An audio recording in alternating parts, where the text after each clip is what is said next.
કચ્છમાં આ વર્ષે પાછોતરી મેઘમહેર બાદથી હવામાન વિભાગ દ્વારા થઈ રહેલી તમામ આગાહીઓ એક પછી એક સાચી ઠરી રહી છે. પાછલા લાંબા સમયથી જિલ્લાના વાતાવરણમાં નાટકીય રીતે આવી રહેલા પરિવર્તનને લીધે ખેતીને ન સહી શકાય તેટલી વ્યાપક નુકસાની થતા ખેડૂતો માટે ન સહી શકાય તેવી સ્થિતિ ઉદ્ભવી છે.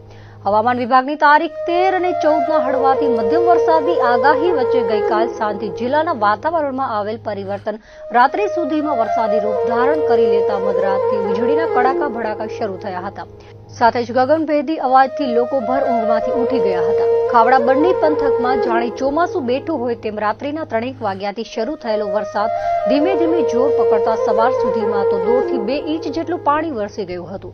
કમોસમી માવઠા સાથે ફૂંકાયેલા ભારે પવનના લીધે કેટલાક સ્થળોએ વૃક્ષો તેમજ થાંભલાઓ ધરાશાયી થયા હતા.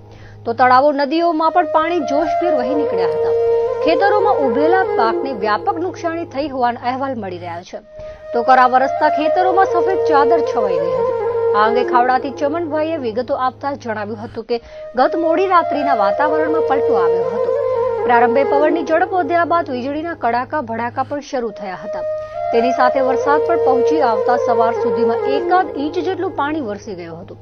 ખાવડાના તળાવમાં નવા નીરની આવક થઈ હતી. તો ધોરડોના સરપંચ મિયા હુસેનભાઈએ જણાવ્યું હતું કે ધોરડો તેમજ આસપાસના વિસ્તારોમાં રાત્રિથી સવાર સુધીમાં વીજળીના કડાકા ભડાકા સાથે ભારે ઝાપટા વરસ્યા હતા. બિરંડિયારાથી ડુમાડો સુધીના માર્ગની બંને બાજુએ વરસાદી પાણી ભરાઈ ગયા હતા. તો હોડકો સહિત સમગ્ર બંને વિસ્તારમાં સર્વત્ર વરસાદી માહોલ જોવા મળ્યો છે. જોકે વિરંડિયારાથી હોડકો વચ્ચે વરસાદનું ભારે જોર હોવાથી 1.5 ઇંચ જેટલું પાણી વરસ્યું હતું. વરસાદની સાથે ભારે ગાજવીજનો માહોલ પણ જોવા મળ્યો હતો. નાના દિનારા મોટા, ધ્રોબાણા, કુરણ સહિતના વિસ્તારમાં મોડી રાત્રિના ગાજવીજ સાથે વરસાદ શરૂ થયો હતો. વહેલી પરોઢે વરસાદનું જોર વધતા ગામમાંથી જોશભેર પાણી વહી નીકળ્યા હતા. વરસાદ સાથે ભારે પવનના લીધે અનેક ઠેકાણે વૃક્ષો ધરાશાયી થયાના બનાવો બન્યા હોવાનું જણાવ્યું હતું. પશ્ચિમમાં પણ વરસાદને પગલે ખેતીને નુકસાની પહોંચી હોવાનું જાણવા મળ્યું હતું. પાવરપટ્ટીના નીરોણા અને ઝુરામાં વરસાદ ખેતરોમાં ઊભા પાકને આ કમોસમી વરસાદથી નુકસાની થઈ છે. ઉપરાંત ભુજમાં પણ ઝરમરીયા વરસ્યા હતા. તો નખત્રાણા ઉપરાંત તાલુકાના કોટડા, ઉઘેડી, મોરાય પંથકમાં ઝરમરીયા વરસ્યા હતા. તો માંડવી તાલુકાના ગઢસીસા પંથકમાં પણ હળવો વરસાદ વરસ્યો હતો. જ્યારે ધોરાવર, પૈયા વિસ્તારમાં હિમ પડતા ખેતરોમાં પાક સુકાઈ જવાની ઘટના સામે આવી હતી. કુદરતના કહેરથી ખેડૂતો પણ હચમચી ઉઠ્યા છે. ખાવડાની સાથોસાથ બંને પંથકમાં પણ કમોસમી વરસાદ વરસતા સીમાડામાં રહેલા સૂકા ઘાસચારાને વ્યાપક નુકસાની થઈ હોવાની વિગતો જાણવા મળી હતી. પશુપાલન ઉદ્યોગ પર નભી રહેલા આ પંથક માટે ઘાસચારો મહામૂલી સંપત્તિ ગણવામાં આવે છે. ત્યારે આજના વરસાદથી પશુપાલન ઉદ્યોગને પણ ફટકો પડ્યો છે. જ્યારે નખત્રાણા તાલુકાના બેરુ ગામે આજે વહેલી સવારે 4:45 વાગ્યાના અરસામાં વૃક્ષ પર વીજળી પડતા આસપાસની ઝાડીઓમાં આગ લાગી હતી. જોકે સદભાગે કોઈ જાનહાનિ ન થતા લોકોએ હાશકારો અનુભવ્યો હતો. મોસમ વિભાગ દ્વારા 13 અને 14મી નવેમ્બરે કચ્છમાં હળવા વરસાદની આગાહી કરી હતી. હવામાન વિભાગની આગાહી મુજબ જ આજે વહેલી સવારથી વરસાદનું આગમન થયું હતું.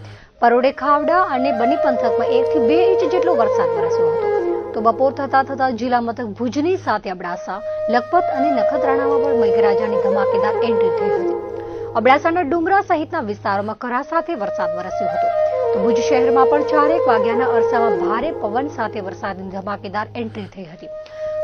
15 મિનિટના સમયગાળામાં જ ભુજ શહેર પાણી થઈ ગયું હતું.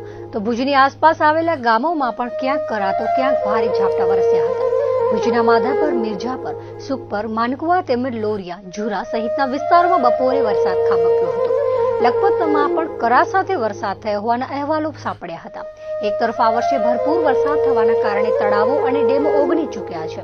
ત્યારે આજે થયેલા વરસાદને કારણે તળાવોમાં નવા નીર આવ્યા હતા. લખપતના દયાપર, પાનધ્રો, માતાના મઠ સહિતના વિસ્તારોમાં પણ બપોરે મેઘરાજાની એન્ટ્રી થઈ હતી. તો દયાપર પાસે આવેલા કોટડા મઢમાં પણ વીજળી પડવાના કારણે 34 વર્ષીય હસન કાસમ રાયમાનું મોત થયું હોવાનું સામે આવ્યું છે.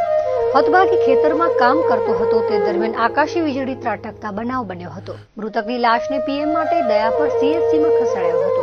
સરકારી આંકડા પર નજર કરીએ તો બપોરના 4 વાગ્યા સુધીમાં ભુજમાં 12 mm અને લખપતમાં 3 mm વરસાદ નોંધાયો હતો. તો અન્ય તાલુકા મથકો પર વરસાદની હાજરી નોંધાઈ ન હતી.